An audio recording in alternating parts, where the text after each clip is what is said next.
ഹരേ രാമ ഹരേ കൃഷ്ണ. എന്താണ് പുണ്യകർമ്മവും പാപകർമ്മവും?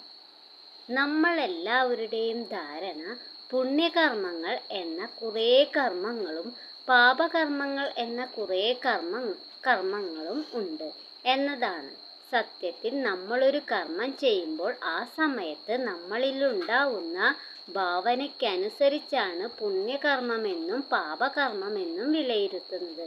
അതുകൊണ്ടാണ് ഒരു ഡോക്ടർ ആയുധം ഉപയോഗിച്ച് ഒരു രോഗിയെ ഓപ്പറേറ്റ് ചെയ്യുമ്പോൾ അത് സൽക്കർമ്മമാവുന്നതും, എന്നാൽ അതേ രീതിയിലുള്ള ആയുധം ഉപയോഗിച്ച് ഒരു അക്രമി അക്രമം ചെയ്യുമ്പോൾ അത് പാപകർമ്മമാവുന്നതും നമ്മുടെ എല്ലാം ഭാവനയ്ക്കാണിവിടെ പ്രശസ്തി. ശുഭഭാവന എങ്ങനെയെല്ലാം പ്രാപ്തമാകും?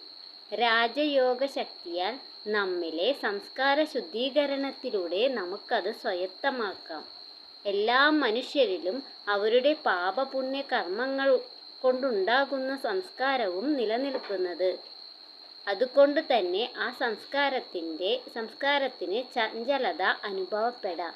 പുണ്യകർമ്മങ്ങൾ വർദ്ധിക്കുമ്പോൾ പാപകർമ്മം ചെയ്യാനുള്ള സംസ്കാര ശക്തി സ്വതവേ തന്നെ കുറയുന്നു. അങ്ങനെ നമ്മുടെ മനോചഞ്ചലയെ ഇല്ലായ്മ ചെയ്യാം. ദൃഢതയോടു കൂടിയ ശ്രേഷ്ഠ സംസ്കാരമാണ് നമുക്കെല്ലാം വേണ്ടത്.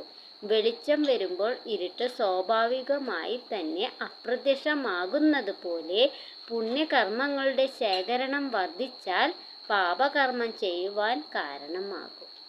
സ്വാഭാവികമായി തന്നെ അപ്രത്യക്ഷമാകുന്നു. അതുകൊണ്ട് ഇപ്പോഴുള്ള സംസ്കാരത്തെ ശ്രേഷ്ഠ സംസ്കാരമാക്കി പരിവർത്തനപ്പെടുത്താൻ നമ്മുടെ കടിഞ്ഞാണാകുന്ന മനസ്സും ബുദ്ധിയും പരിപൂർണമായി ഈശ്വരനിൽ അർപ്പിച്ച് ചെയ്യുന്ന സൽക്കർമ്മങ്ങളിലൂടെ ശ്രേഷ്ഠ സംസ്കാരത്തെ സ്വായത്തമാക്കി നമുക്ക് ജീവിതയാത്ര തുടരാം.